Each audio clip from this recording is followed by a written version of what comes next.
Boa noite, meus irmãos, que a graça e a paz do Senhor Jesus esteja com todos nós. Graça e paz, irmãos. Graça e paz, irmãos. Parece que vocês não tomaram café agora de tarde.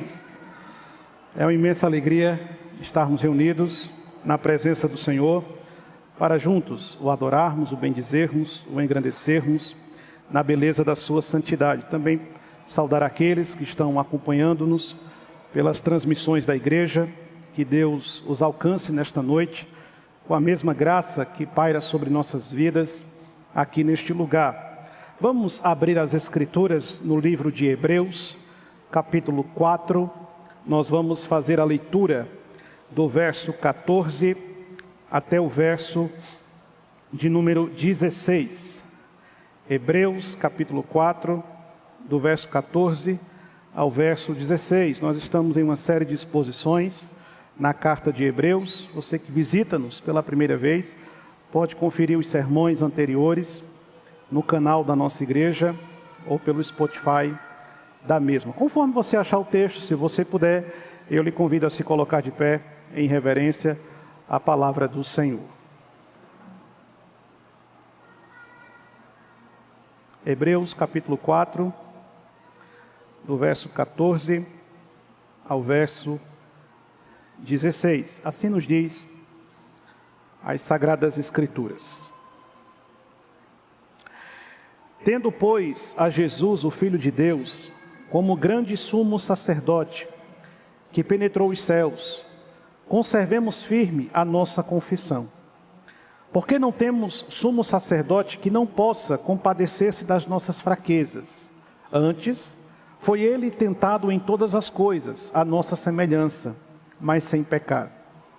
Acheguemo-nos, portanto, confiadamente junto ao trono da graça, a fim de recebermos misericórdia e acharmos graça para socorro em ocasião oportuna. Que Deus nos abençoe com a sua bendita palavra. Curve sua fronte, feche seus olhos, vamos orar, vamos buscar a iluminação do Espírito Santo. Pai, nós queremos te agradecer por esse dia que o Senhor nos concede, pelo privilégio de podermos estar reunidos em sua presença, para juntos exaltarmos o seu nome, bendizermos a sua majestade, sermos edificados com a sua palavra. Nós te louvamos, Senhor, por esse tão grandioso privilégio. E nessa noite nós pedimos ao Senhor que, pelo poder que há no teu Santo Espírito, o Senhor fale ao nosso coração nessa noite. Traz consolo, refrigério, alívio às nossas vidas. Se preciso, Senhor, exorte-nos, corrija-nos, mas não permita que venhamos a sair deste lugar da mesma forma como nós chegamos nessa noite. Se aqui entre nós houver alguém, Espírito Santo, que ainda não conhece a Cristo como único e suficiente Salvador de sua vida, que nesta noite cadeias possam ser rompidas e pecadores libertos do poder da morte para o louvor e a glória do teu santo nome. Fala conosco, Espírito Santo. Nós queremos ouvir a sua voz. É isso que nós te pedimos, em nome de Jesus. Amém. Podeis sentar, meus irmãos.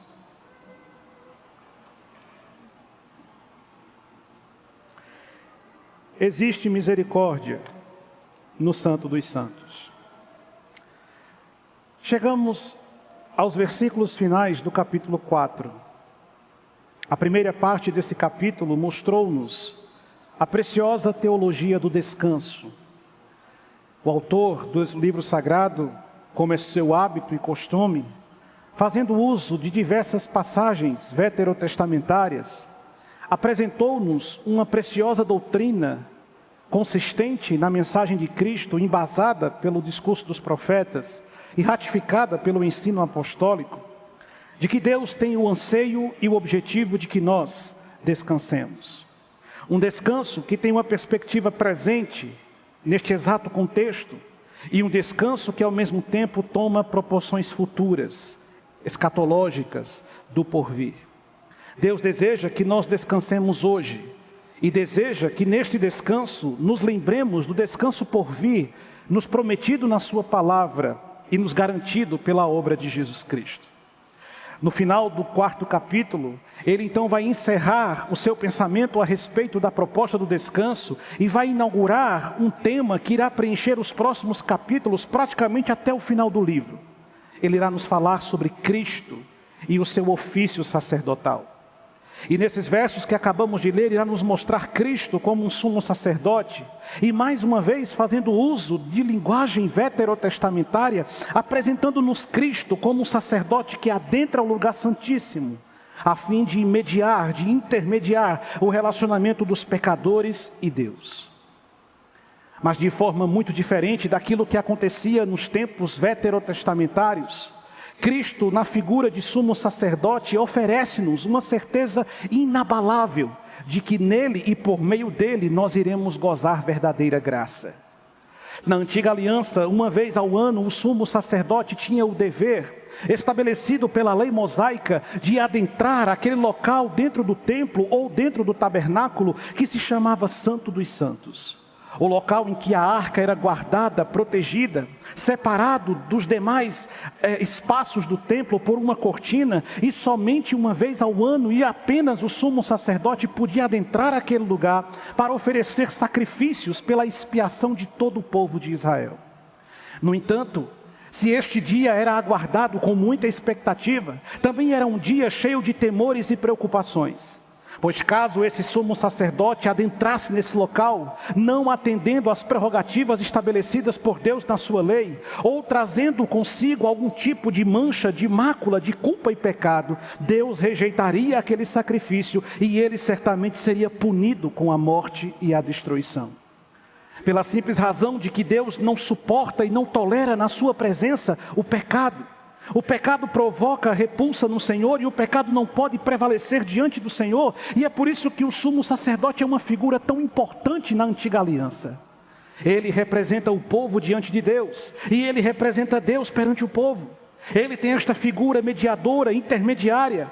Ele tem a responsabilidade de trazer sobre os seus ombros toda uma nação e colocar diante de Deus essa nação e oferecer por essa nação sacrifícios que sejam agradáveis ao Senhor.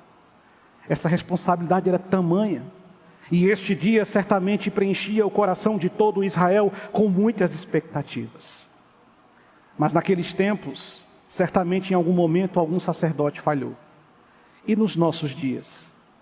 O autor aos Hebreus então irá falar a essa primitiva igreja, que fez uma confissão de fé, confessando a Cristo como Senhor e Salvador de sua vida, mas que agora titubeia e tem dúvidas a respeito da necessidade de continuar amando Jesus e seguindo Jesus, ou quem sabe retornar às antigas práticas, os antigos costumes.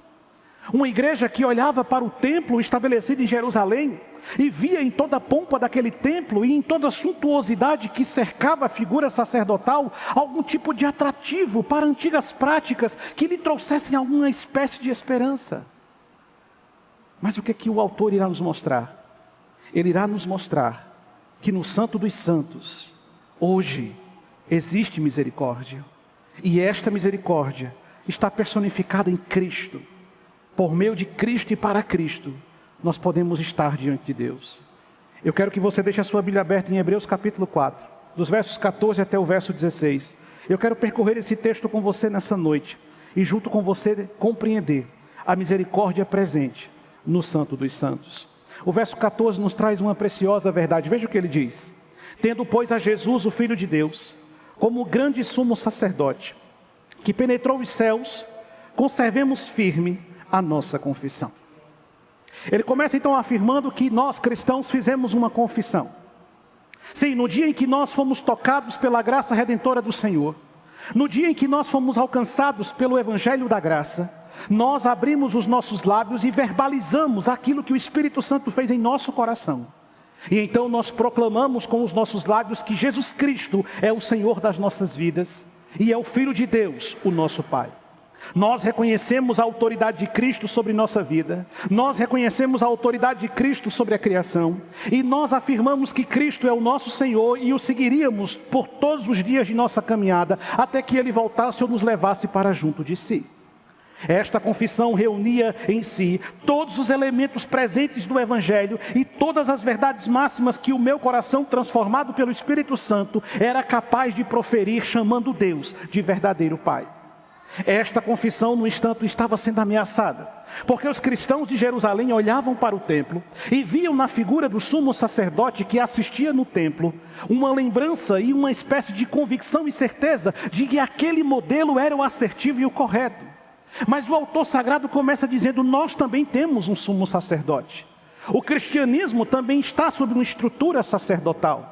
Sim, nós temos um sumo sacerdote, e ele é muito superior àquele sacerdote que assiste no templo de Jerusalém. Ele é muito superior ao sacerdote estabelecido no período araônico. Ele é muito superior a qualquer linha sacerdotal estabelecida em todo Israel ao longo de todos esses anos. Nós também temos um sumo sacerdote. E quem é o nosso sumo sacerdote? É o Filho de Deus, é o próprio Cristo. E então o texto sagrado descreve como um grande sumo sacerdote. E o sentido do texto é apresentar Cristo numa proporção ainda superior ao sacerdócio estabelecido em Jerusalém. E então ele afirma que Cristo, ele penetrou os céus, ele adentrou os céus. E por que o autor sagrado faz questão de construir esse texto? Porque os judeus olhavam para o sumo sacerdote, que uma vez por ano entrava no lugar santíssimo, no Santo dos Santos, para oferecer sacrifício. Mas o nosso sumo sacerdote, ele não cruzou o véu de uma sala construída com madeira, pedra e tijolo em Jerusalém. Ele entrou no Santo dos Santos, na glória eterna, na presença de Deus. Ele penetrou os céus e ele está diante de Deus, assistindo por nós.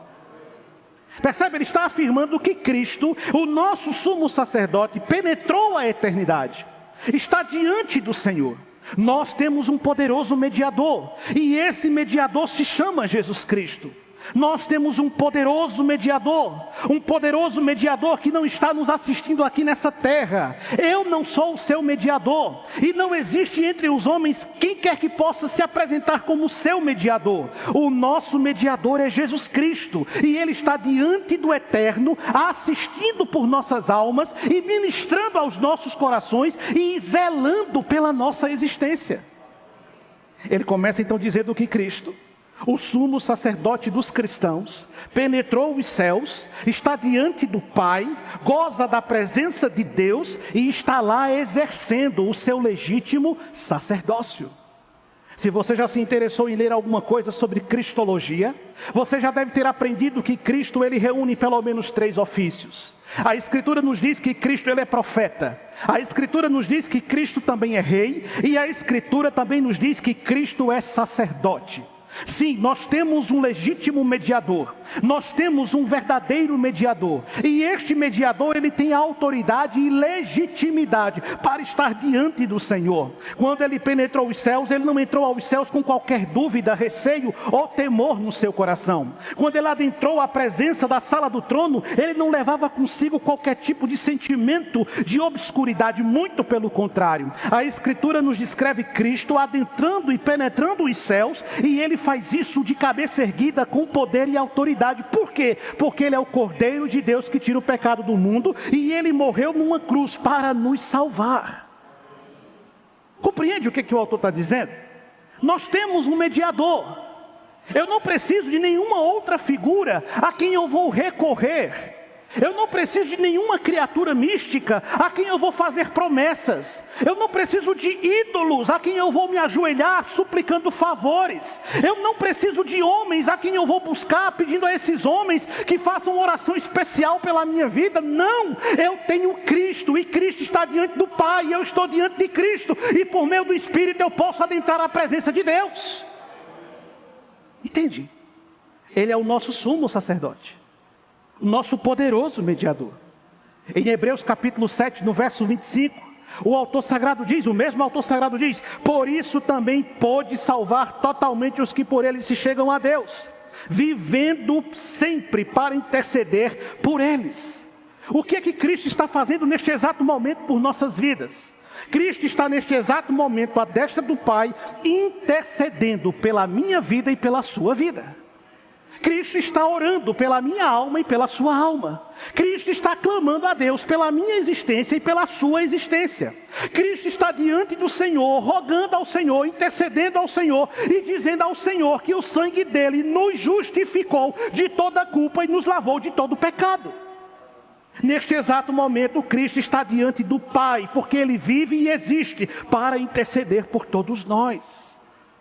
É o ofício sacerdotal de Cristo.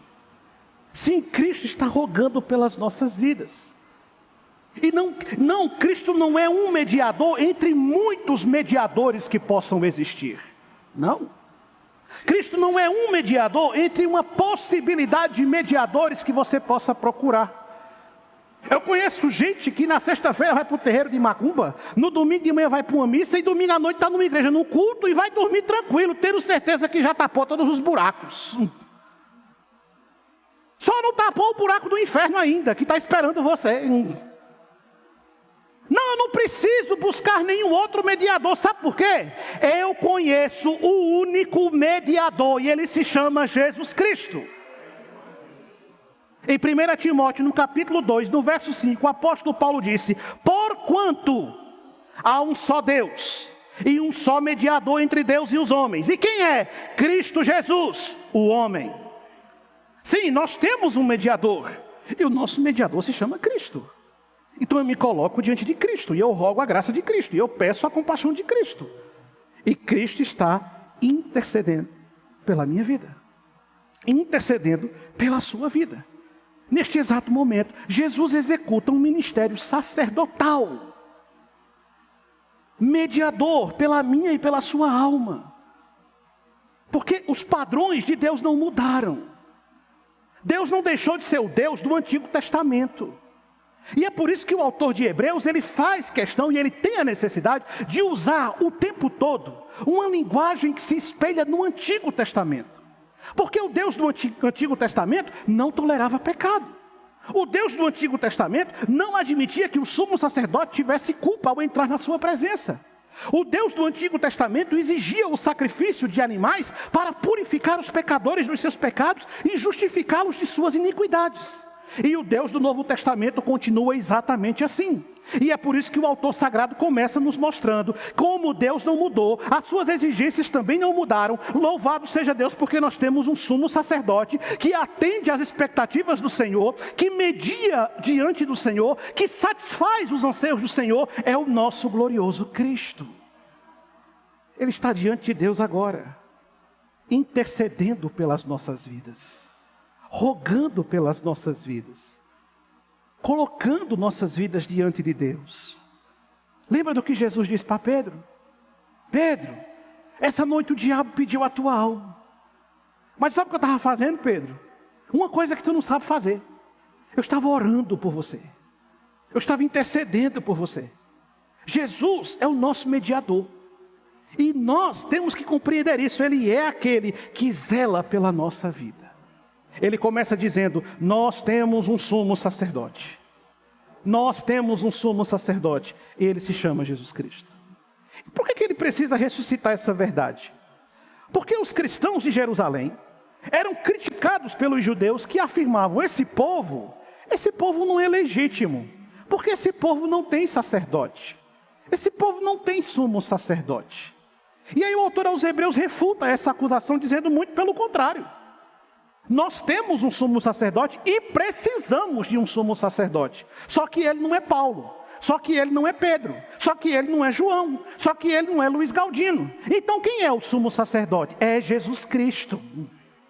Porque ele está diante de Deus, ele penetrou os céus, ele adentrou os céus, ele ocupa os céus, ele está diante dos céus, ele é o nosso sacerdote. Mas não somente essa verdade. Olha o que diz o verso número 15. Porque não temos um sumo sacerdote que não possa compadecer-se das nossas fraquezas. Antes, foi ele tentado em todas as coisas, à nossa semelhança, mas sem pecado. Por que Jesus é único? Primeiro, ele é o poderoso mediador que Deus nos deu. Segundo, o nosso mediador conhece as nossas fraquezas. E é por isso que ele tem misericórdia de nós. Ele nos conhece intimamente, porque Ele não nos observou lá da eternidade e construiu um discurso a partir de uma observação distante e longínqua. Não. Jesus não fez um discurso com base no lugar de fala, como a turma gosta de dizer hoje. Jesus cria um discurso com base numa experiência prática, com base numa realidade vivida. Jesus enfrenta todos os dilemas e as mazelas que qualquer um de nós enfrenta nessa vida. E é por isso que Ele se identifica conosco. E é por isso que Ele se assemelha a nós. E é por isso que Ele se compadece de nós. E aí o autor diz, o nosso sumo sacerdote, Ele se compadece de nossas vidas, das nossas fraquezas, porque Ele também foi tentado em todas as coisas. Mas a tentação de Cristo, ela se distingue completamente da minha tentação. O diabo me tenta naquilo que o meu coração caído deseja. O diabo me tenta naquilo que a minha alma corrompida almeja. O apóstolo Tiago deixa isso muito bem claro. Mas Cristo tem em si alguma natureza corrompida? Cristo tem em seu coração alguma culpa? Cristo tem na sua alma alguma coisa caída que o diabo pudesse usar para tentá-lo? Não! A tentação que Satanás exerce sobre Cristo é uma tentação externa. Ele sabe que Cristo não tem ambição. Ele sabe que Cristo não tem um coração caído. Ele sabe que Cristo não tem uma alma corrompida. Então ele tenta Cristo de forma externa. Comigo e com você é diferente. O diabo tenta o meu coração com base naquilo que o meu coração deseja. O diabo coloca no meu caminho aquilo que a minha alma caída anseia. Mas ele diz, não temos um sumo sacerdote que não possa se compadecer das nossas almas. Por quê? Porque Ele conhece as nossas fraquezas. Ele foi tentado em todas as coisas, a nossa semelhança. Só que há uma grande diferença entre Ele e nós. Nós temos pecado. Ele nunca pecou. Ele nunca pecou. Ele nunca errou. E o autor sagrado faz questão de evidenciar isso. Essa é a tônica na língua grega que toma mais destaque no texto. Ele não tem pecado. E é por isso que Ele media. E é por isso que Ele intermedia nosso relacionamento com o Pai. E é por isso que Ele tem misericórdia de nós. E isso é maravilhoso. O nosso mediador conhece as nossas fraquezas. E a Bíblia descreve isso. Senhor, o Senhor conhece as minhas fraquezas? Conheço. O Senhor compreende as minhas dificuldades? Compreendo. O Senhor entende os meus dilemas? Sim, eu entendo todos. Como que o Senhor pode entender se o Senhor é Deus? Mas eu também sou homem. E eu sou tão homem que em Gálatas capítulo 4, no verso número 4, o apóstolo Paulo diz que vindo porém à plenitude de tempo, Deus enviou seu Filho. E como foi que Deus enviou o seu Filho? Nascido de uma mulher. Nascido sob a lei. Ele nasceu como eu nasci e como você nasceu um dia. Ele foi encarnado pelo mesmo processo que eu fui e você foi. Ele não desceu dos céus passando ou pulando essa etapa significativa, não. Ele foi gerado no ventre de Maria, ele nasceu como qualquer ser humano, ele teve uma infância como qualquer ser humano, ele teve uma adolescência como qualquer ser humano, uma juventude como qualquer ser humano. Ele nasceu de uma mulher, ele também é um ser humano. Eu conheço tanto, que em Mateus capítulo 4, verso 2, nos diz que ele teve fome. Mateus diz, e depois de jejuar 40 dias e 40 noites, teve fome. Sim, Jesus sentiu fome. A mesma fome que eu sinto e você sente. Sim, Jesus sentiu a dor de um estômago vazio. Dor que eu já experimentei e você já experimentou. Sim, Jesus teve fome. Então Ele conhece a amargura da fome. Em João capítulo 19, no verso 28, João diz, e depois vendo Jesus que tudo estava consumado, para se cumprir a escritura, ele então disse, eu tenho sede. Sim, Jesus ele sentiu sede. Ele sabe o que é uma boca seca, uma garganta seca, os lábios secos. Jesus sabe a terrível e devastadora sensação de sentir sede. Ele sentiu fome, ele nasceu como homem, ele também sentiu sede. Em João capítulo 4, no verso número 6, a Escritura nos diz que estando ali à fonte de Jacó, cansado da viagem, ele se assentou de frente àquela fonte. Jesus também sentiu cansaço, ele se cansava depois de uma longa caminhada, ele se cansava depois de uma noite mal dormida, ele se cansava depois de um dia de trabalho. Sim, Jesus também se cansou, como eu me canso e como você se cansa. Jesus também sentiu tristeza. Em João capítulo 13, verso 21, e ditas essas coisas, angustiou-se Jesus no seu espírito, e então ele fez a seguinte afirmação: em verdade eu vos digo que um dentre vós me trairá. Jesus também sentiu tristeza pela traição, pelo engano, pela corrupção dos homens. Jesus sentiu fome, Jesus sentiu sede, Jesus sentiu cansaço, Jesus ficou triste e Jesus também se deprimiu. Em Mateus capítulo 26, verso 38, então lhe disse: a minha alma está profundamente triste até a morte. É uma dor de depressão, é uma dor deprimida. E ele então pede aos seus discípulos: fiquem aqui comigo e vigiem junto comigo. Você entende o que a Escritura está dizendo? O meu mediador sabe o que é sentir fome, o meu mediador sabe o que é sentir sede, o meu mediador sabe o que é nascer de uma mulher, o meu mediador sabe o que é cansaço, ele sabe o que é tristeza, decepção, frustração, ele sabe o que é ficar deprimido a ponto de querer morrer. O meu mediador, ele se assemelha a mim, se assemelha a você, mas em todas essas coisas ele nunca pecou e jamais pecaria, porque ele é o sumo sacerdote que veio mediar a nossa relação com Deus. Você entende o que é isso? Então Jesus sabe o que você sente. Isso torna ele extremamente especial. Ele conhece o que se passa na sua vida. Ele conhece o que sente a sua alma. Ele conhece os sentimentos que devastam o seu coração. Ele experimenta todas essas coisas. E é por isso que ele tem misericórdia de nós. Misericórdia que eu muitas vezes não sei ter para com o meu irmão. Misericórdia que muitas vezes você não sabe ter para com o outro. E alguém tem fome perto de você e você acha que é só uma pessoa com fome. Alguém tem sede perto de você e você acha que é só alguém com sede. E a sua alma está ficando tão encaliçada e tão cauterizada por esse mundo mal no qual nós estamos vivendo, que você já não consegue mais ter compaixão pelo seu semelhante. Mas louvado seja Deus, porque Jesus Cristo tem misericórdia de nós. Por quê? Porque Ele sabe o que é isso aqui. Você compreende como é maravilhosa essa verdade que o autor aos Hebreus está nos dizendo? Porque quando nós dobramos os nossos joelhos para falar com Cristo, nós estamos falando com alguém que entende, na prática, o que eu estou sentindo. Se eu tenho fome, Ele sabe o que é sentir fome.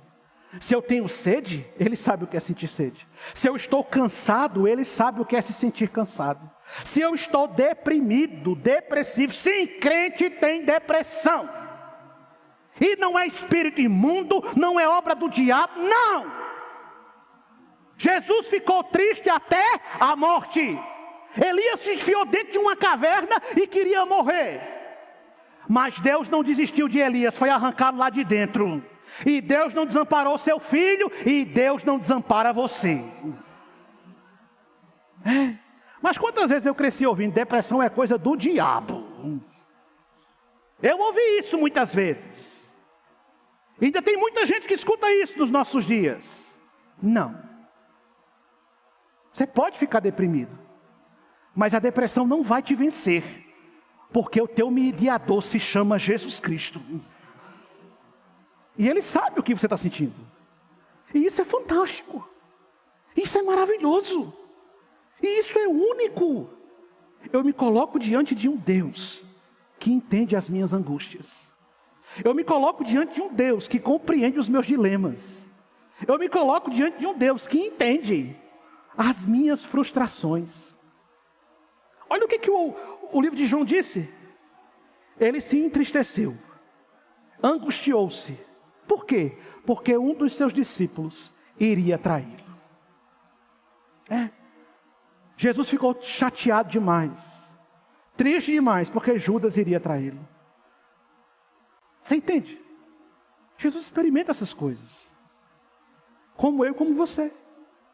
E é por isso que nós temos que colocar nossa confiança nele, e somente nele. Por quê? Porque ele se identifica conosco, ele compreende o que eu sinto, o que você sente, e é por isso que ele é único, e é por isso que ele é maravilhoso. Quantas vezes muitas vezes colocamos as nossas angústias diante das pessoas, compartilhamos o nosso sofrimento com alguém, e aquela pessoa não se sente empática para conosco. Jesus não. Jesus entende o que é a dor. Jesus entende o que é a angústia. Jesus entende o que é a frustração. Jesus entende todas essas coisas. E sabe o que é maravilhoso? É porque ele disse: eu estou convosco todos os dias, até a consumação dos séculos. Ele nos entende. Jesus compreende a natureza da sua dor. Jesus compreende a natureza da sua angústia. Mas não somente isso. Olha o verso 16. Sabendo que ele compreende a nossa realidade, o autor aos Hebreus então diz: acheguemo-nos. A palavra grega é aproximemo-nos, como quem se aproxima com intimidade.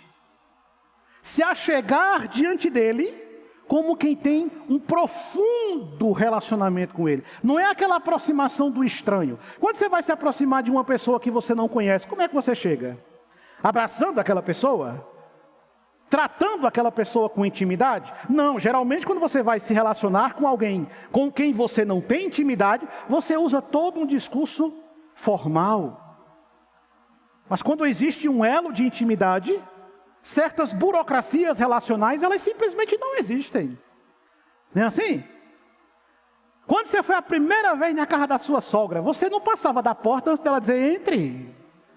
Hoje você abre a geladeira dela e deita no sofá dela e está tudo certo. Não é assim? Não, só eu que faço isso, vocês são os santos. Né? Não existe intimidade. Mas a partir do momento que você constrói um relacionamento, certas formalidades, não estou falando de falta de educação, mas certas formalidades, elas são desnecessárias. Se você é meu amigo, você me conhece, nós criamos um dialeto nosso, palavras nossas, a ponto de você perceber como eu estou e eu perceber como você está. Essa é a expressão no grego: aproximemo-nos, acheguemo-nos com intimidade. Aí ele diz: portanto, façamos isso confiadamente, sem medo, sem pavor. E por que ele precisa frisar que a gente tem que se aproximar de Jesus sem medo e sem pavor? Porque ele está usando como pano de fundo que figura? A figura de um sacerdote do Antigo Testamento. O sumo sacerdote, quando ia entrar no lugar santíssimo, ele ia morrendo de medo. Por quê? Porque se fizer qualquer coisa errada, acabou, morreu. Já era. Não tem segunda chance. Morreu Maria Preá, meu amigo. Acabou. Então ele ia, mas ele ia com medo. Só que na conjuntura de Cristo é diferente. Eu posso adentrar a sala do trono sem medo, sem receio. Por quê? Primeiro que eu tenho intimidade com o camarada que está sentado à direita do trono. Aí se eu falo desse jeito, falo que ele é meu amigo. Não estou sendo irreverente. Não. Jesus é meu amigo. E diz o salmozinho: achei um bom amigo, Jesus, o Salvador. Sim, ele é o meu amigo. Então eu posso entrar na sala sem medo. Lembra-se do livro de Esté? Quando Esté finalmente resolve adentrar na sala do trono, ela vai morrendo de medo. Por quê? Porque ela dependia que o rei fizesse o quê? Estendesse o quê? O cetro de ouro. Se o rei não estendesse o cetro, ela seria assassinada. O texto está me dizendo que eu não preciso ter medo ao adentrar a presença de Deus, porque eu sou amigo de Cristo e eu tenho intimidade com Ele. Ele me conhece, eu o conheço. Ele anda comigo, eu ando com Ele. Nós nos relacionamos, nós interagimos, nós temos um profundo relacionamento. E é por isso que eu posso entrar confiadamente junto ao trono da graça. Eu posso me colocar diante de Deus sem medo, porque eu sou amigo de Jesus. Agora, se eu me colocar diante de Deus sem ser amigo de Cristo, eu estou correndo sério perigo, porque Deus não suporta e não aceita o meu pecado. Mas o texto então me diz que eu devo entrar sem medo na sala do trono, porque ali existe um colo de misericórdia, ali existe uma mão de compaixão, ali existe afeto e ternura. Ali não existe mais uma implacável lei pronta para me punir, mas existe agora um evangelho gracioso pronto para me acolher. E então eu posso me colocar diante dele confiadamente junto ao trono da graça, a fim de receber de Deus o quê? Misericórdia, e acharmos graça para socorro em ocasião oportuna. Você entende? Eu posso me aproximar de Jesus. Eu posso me colocar diante de Jesus. Eu posso ir ao encontro de Jesus, porque Ele está intercedendo por mim e Ele é meu amigo. Eu tenho intimidade com Ele. Ele me conhece e eu o conheço. Ele sabe quando eu estou triste. Ele sabe quando eu me sinto perdido. Ele sabe quando eu me sinto abatido. Ele sabe quando eu tenho fome, quando eu tenho sede. Ele sabe as minhas angústias, preocupações e necessidades. Ele sabe aquilo que me inquieta, aquilo que tira o meu sono. Ele sabe aquilo que me angustia. Ele sabe as perturbações que cercam a minha vida. Ele conhece todas essas coisas porque Ele é meu amigo. E eu me relaciono com Ele. Você tem amizade com Jesus? Talvez você diga assim, pastor, eu tenho. Qual foi a última vez que você bateu um papo com Ele? Eu não estou falando dessa oração de você se ajoelhar e apresentar a sua lista infinita de petições. Eu não estou falando de você chegar diante de Jesus só para reclamar da sua vida. Só para reclamar que as coisas não estão do jeito que você quer. Seja bem sincero, você quer ter amizade com alguém que reclama de tudo o tempo todo?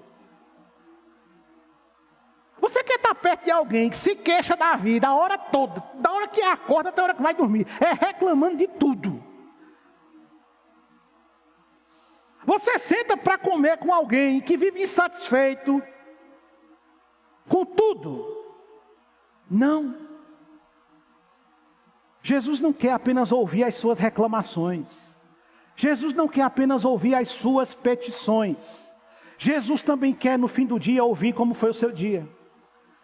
Como que você frutificou no Espírito e agiu como crente, resistindo às investidas de Satanás. Sabe, Jesus quer ouvir de você como que foi atravessar mais uma jornada de trabalho. Jesus quer ter um diálogo com você e Jesus precisa que você pare para ouvir Ele também. Porque ninguém conversa só falando e o outro só escutando. Não, a gente fala, mas também tem que ouvir. E Cristo quer falar conosco, mas a gente não para ouvir Cristo. A gente não se aquieta para escutar Cristo. E o texto diz, se aproxima dele com intimidade. Mas como você vai ter intimidade com ele, se você só lembra de falar com ele uma vez por semana? De 8 em 8 dias. Existe relacionamento assim? Como que ele vai ter intimidade com você? Se você toma as suas decisões e você nem sequer o pergunta, ou o consulta, ou pede o conselho dele. Não, você simplesmente vai e faz. Aí toda vez dá errado. Aí quando dá errado você vem com a cara lisa. Senhor, me ajuda. Mas Ele é misericórdia, Ele ajuda. Se fosse eu, não ajudava não, eu achei pouco. Mas é bem que Jesus não é eu, nem eu sou Jesus. Mas você se lembra de dizer, Senhor, eu estou pensando em fazer isso. Senhor, eu tenho tal objetivo. Senhor, eu tenho tal perspectiva. Qual é o seu conselho? Qual é a sua sugestão? O que o Senhor quer que eu faça? Você se preocupa em levar em consideração as sugestões que Cristo faz à sua vida? Ou você faz o que você quer? O profeta Jeremias disse: do que se queixa o homem? O homem se queixa dos seus próprios pecados. Você reclama do quê? Se as escolhas erradas foram suas. Se os caminhos errados foi você que tomou. Você reclama do quê? Se foi você que insistiu com essa postura. Não. Mas ele é teu amigo. Então vai ao encontro dele. Ele tem um colo de misericórdia esperando você. Ele tem um ombro amigo pronto para você reclinar a cabeça e chorar copiosamente o que for preciso chorar. Ele é um bom amigo. Sim, ele diz a você o que você precisa fazer. Ele confronta você na sua culpa e no seu pecado. Porque verdadeiros amigos não são aqueles que nos bajulam o tempo todo, não. Muito pelo contrário, um verdadeiro amigo é aquele que nos confronta quando nós estamos errados. Valorize pessoas que confrontam você quando você estiver errado. E tenha muito cuidado com aquele que bajula você e bota você do céu para cima a todo momento. Esse quer lascar você. Preste atenção naquele que lhe cutuca de vez em quando. Jesus é um bom amigo, e ele quando puxa a sua orelha, é porque ele ama você. Ele diz: eu repreendo o filho que eu amo. Então ele chama a nossa atenção, porque ele nos ama. E ele nos escuta pacientemente. Ele nos escuta bondosamente. E por que ele está pronto para fazer isso? Porque em Mateus capítulo 11, do verso 28 até o 30, ele disse: vinde a mim, todos os que estáis cansados e sobrecarregados, e eu vos aliviarei. Tomai sobre vós o meu jugo, e aprendei de mim, porque eu sou manso e humilde de coração, e achareis descanso para a vossa alma, porque o meu jugo é suave e o meu fardo é leve. Louvado seja Deus, Ele nos convida, Cristo nos chama a ir à sua presença, a se colocar diante da sua graça, a adentrarmos a sala do trono com intimidade, a nos colocarmos aos seus pés e a apresentarmos a Ele todas as nossas angústias. Lançai sobre Ele toda a vossa ansiedade, porque Ele está cuidando de você. Jesus quer ter uma amizade com você, uma intimidade com você. Mas para que qualquer relacionamento seja construído, é preciso ter continuidade. É preciso ter perenidade. É preciso ter relacionamento. A gente se conhece num piscar de olhos? Não. Leva tempo para a gente saber, para a gente conhecer, para a gente ter intimidade. E a grande questão é: você está tendo intimidade com Deus? Você conversa com Jesus? Você para ouvi-lo? Você está atento aos sinais que Ele vai colocando no seu caminho? Ou você está tão encharcado de ódio, de angústia, de amargura, que você tornou-se uma pessoa incapaz de ouvir a voz de Deus? Mas hoje o Espírito Santo está falando com você. E Ele está dizendo a você: eu quero ter amizade contigo. Eu quero ter intimidade contigo. Eu quero conversar com você. Eu quero caminhar com você. E é por isso que o autor sagrado diz: acheguemo-nos a Ele, confiadamente, sem medo. Eu não preciso ter medo de estar diante de Deus, porque eu tenho um mediador que se chama Jesus Cristo, que está bem do meu lado agora, intercedendo por mim. Quem é o teu mediador? Em quem você tem confiado? A quem você tem lançado as suas ansiedades? Nos pés de quem você tem depositado a sua fé? A quem você tem buscado nas horas de angústia? Nós cantamos aqui agora há pouco. Será que nós não estamos reparando os campos brancos? Será que nós não estamos reparando a necessidade da obra? Será que a gente não repara mais que nos momentos mais sombrios de nossa vida, em vez de buscarmos a Deus, nós estamos buscando outras coisas? Será que a gente não percebe mais que nos momentos de tribulação e perturbação, nós desaprendemos o caminho da oração e aprendemos o caminho dos recursos paralelos que o mundo oferece? Será que nos tornamos tão céticos? Será que o discurso da pós-modernidade tem prevalecido sobre a nossa vida a ponto de nos tornarmos religiosos e apenas religiosos e não termos mais certeza de que Deus escuta a nossa oração? Por que nós buscamos primeiro os recursos dos homens? E só depois que todas as portas fecham na nossa cara é que nós nos lembramos de Cristo. Quando Cristo devia ser a nossa primeira porta a se bater. Quando Cristo devia ser o nosso primeiro recurso. Quando Cristo devia ser o nosso lugar comum de habitação. Lembra de Moisés? A Escritura diz que Moisés ele entrava na tenda e lá na tenda ele via Deus face a face.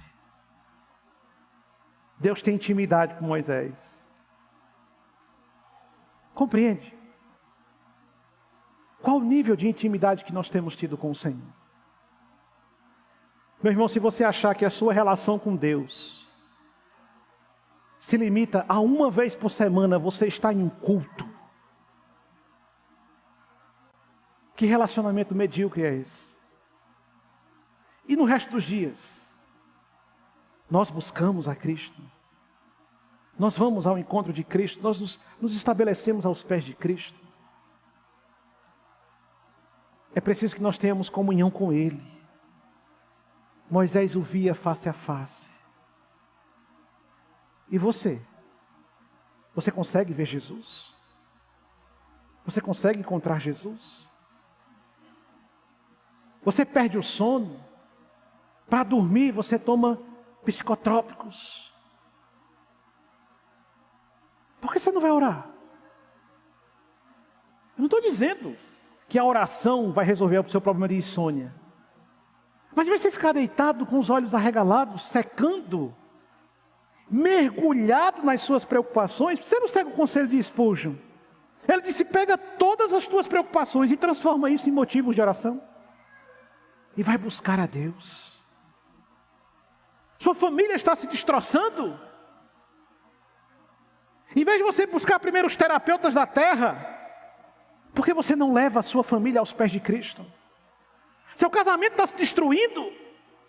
Em vez de você ficar comprando livros de autoajuda, 10 passos para a felicidade eterna, por que você não coloca seu casamento nos pés de Jesus Cristo? Seus filhos estão na droga. Em vez de você gastar todos os seus recursos, e deve gastar seus recursos, para tentar livrar seu filho da escravidão das drogas, por que você não o coloca nos pés de Cristo? E eu não estou falando de fazer uma oração de meia hora, de 5 minutos, 2 minutos. Eu estou falando de você ter intimidade com Ele, a ponto de você, aonde quer que esteja, fazendo seja lá o que for, você possa dizer Jesus, e ter certeza que Ele está do teu lado te ouvindo. Seja dirigindo, seja trabalhando, seja lavando sua louça, varrendo sua casa, limpando o seu chão, fazendo os seus afazeres, você e Deus em uma profunda comunhão, em uma íntima relação, você e Cristo. E ter a certeza de que nesse exato momento nós estamos diante de Deus, e Cristo está diante do Pai dizendo, estes são os meus filhos, por quem eu dei a vida, por quem eu derramei meu sangue, por quem eu estou zelando nessa hora. Cristo. Mas muitas vezes nós procuramos outras coisas. Existe misericórdia no Santo dos Santos. Não, Jesus não tem qualquer interesse de condenar você. Quem condena são os homens. Quem condena são as instituições. Quem condena é a religião. Cristo não. O único interesse de Cristo é resgatar tua vida, é levantar você do chão e fazer você andar em direção à nova e gloriosa Jerusalém. Lembra-se, aqueles homens trouxeram aquela mulher, pega num suposto adultério, flagrada num suposto caso de adultério. arrastaram aquela mulher até os pés de Jesus, a jogaram aos seus pés e disseram: essa mulher foi pega em flagrante adultério. E a lei de Moisés diz que ela deve ser apedrejada até a morte. O que é que você diz? Então Jesus, ele se agacha na areia e, sem dizer uma única palavra, começa a riscar o chão com a ponta do seu dedo. De repente, então, quando ele resolve falar, ele diz: aquele que não tiver pecado, atire a primeira pedra. Aquele que entre vós nunca quebrou a lei de Moisés, jogue a primeira pedra. Aquele que dentre vós nunca se desviou do caminho com maus pensamentos, com más escolhas, atire a primeira pedra. E diz a Escritura que um por um foi colocando a pedra no chão e se retirava. E então Jesus se levanta e pergunta à mulher: cadê os teus acusadores? E ela vai responder: Senhor, ficamos somente eu e tu. Jesus então diz: eu também não te condeno. Vai embora, mas não peca mais. Jesus oferece-nos misericórdia. E na sala do trono, no Santo dos Santos, existe misericórdia para a sua vida. A religião te condena, as instituições te julgam, as pessoas te colocam no inferno. Sim, como é terrível o sentimento de prepotência que muitas vezes cresce no nosso coração em relação ao outro. A gente é tão bom para julgar o erro dos outros. Já prestou atenção como você é um juiz excelente para julgar o pecado dos outros? E por que com os seus próprios pecados você é tão autocomisserativo? Fogo para os outros, água fresca para mim. Castigo para os outros, boa vontade para mim. Destruição para os outros, tenha pena de mim. Na sala do trono, existe um sentimento que prevalece.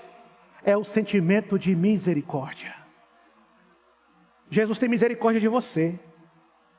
Não importa quais sombrios sejam os seus pecados. Não interessa quão devastadora seja a sua conduta. Não importa o que você fez. Na sala do trono existe misericórdia para você. Então nos aproximemos dele com confiança. Você entende o que é isso? A Escritura diz que nos últimos tempos o amor das pessoas iria acontecer o que com eles? Ia esfriar. E a iniquidade iria se multiplicar. Isso é tão sério, meu irmão, que às vezes dá-nos a sensação de que no meio cristão o amor parece também esfriar. E a iniquidade parece crescer. Com um comportamento que a imensa maioria dos cristãos apresenta no seu dia a dia. Nós estamos vendo crentes se degladiando, se destroçando por coisas que são extremamente fúteis. Esses dias eu recebi um convite: pastor, nós vamos fazer um debate. Eu digo: calvinistas versus arminianos. A gente queria que o senhor fosse lá falar. Eu estou fora. Por quê? Porque eu tenho mais o que fazer. E o senhor é o quê? Eu sou calvinista. E o senhor não acha que os arminianos estão errados? Não, acho. E por que eles são assim? Porque eles foram predestinados para isso.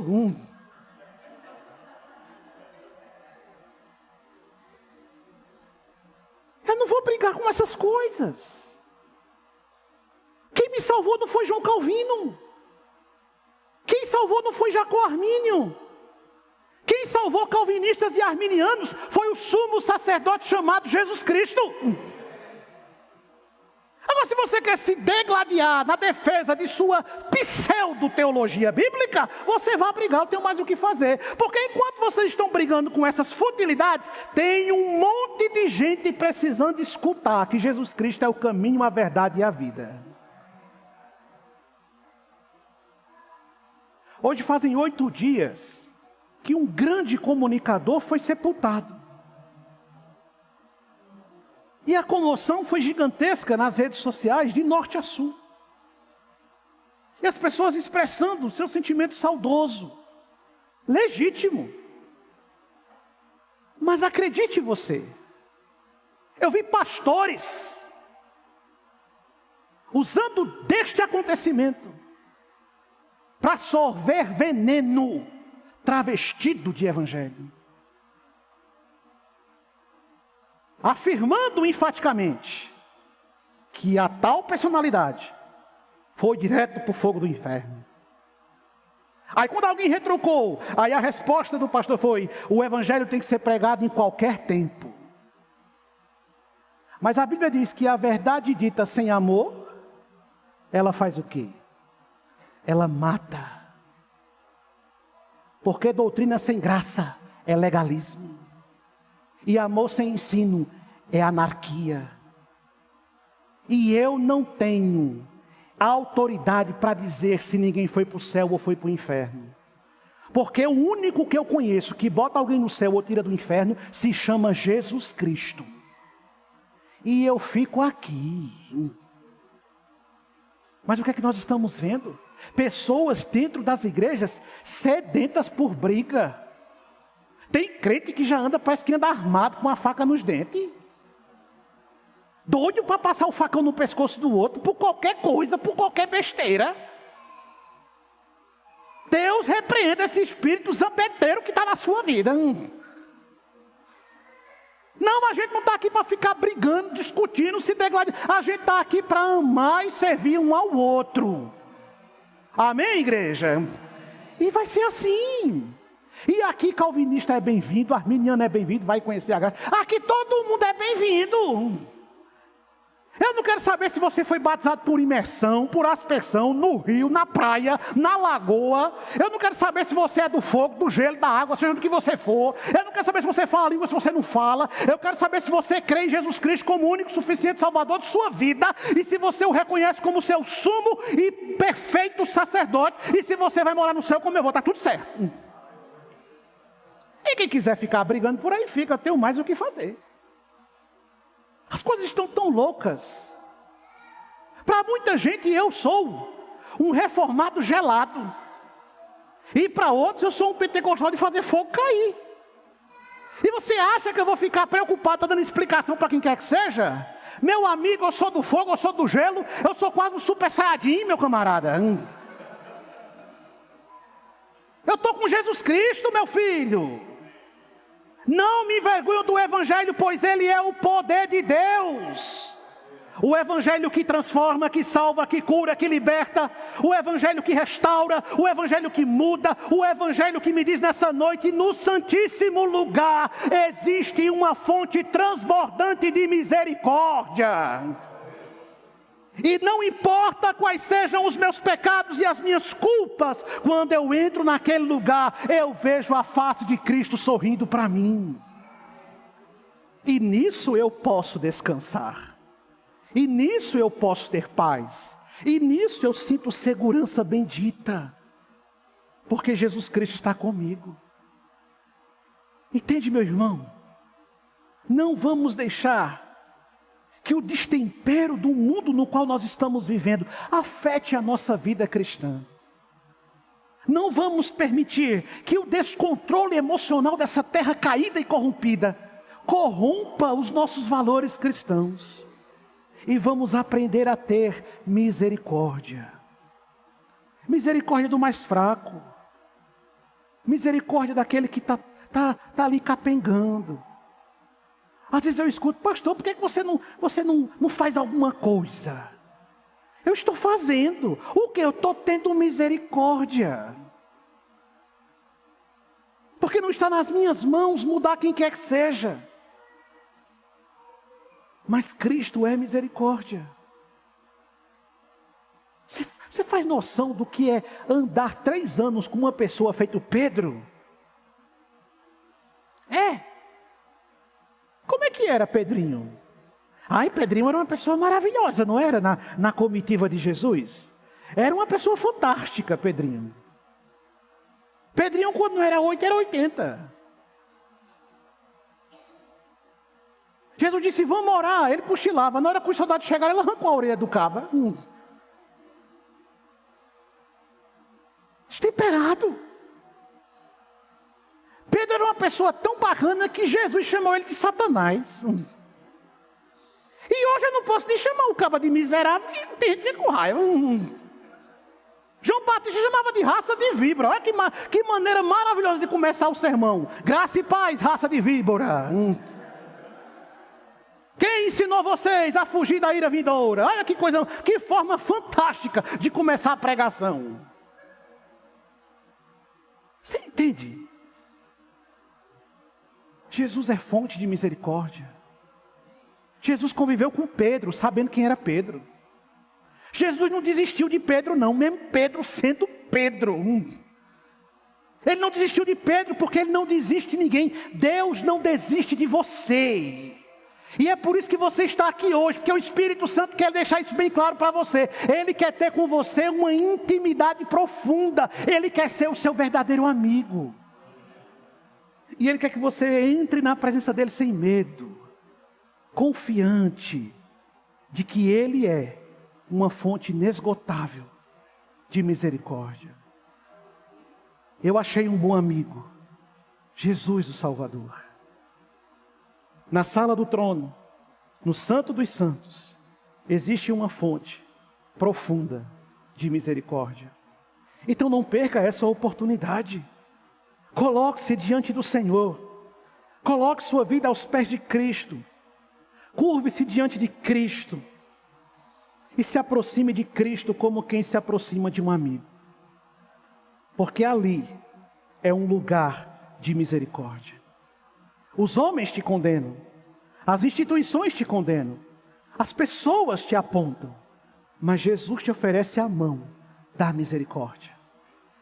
E com amor e graça, Ele nos chama a caminhar na sua presença. Sem medo. Eu errei. Eu pequei. Eu falhei. Não importa. Se confessarmos os nossos pecados, Ele é fiel e justo para nos perdoar os pecados e nos purificar de toda e qualquer transgressão. Basta que nós valorizemos a nossa relação com esse amigo. Existe misericórdia no Santo dos Santos. Existe misericórdia para a sua vida. Que Deus nos abençoe, em nome de Jesus. Curve sua fronte, feche seus olhos. Vamos orar ao Senhor.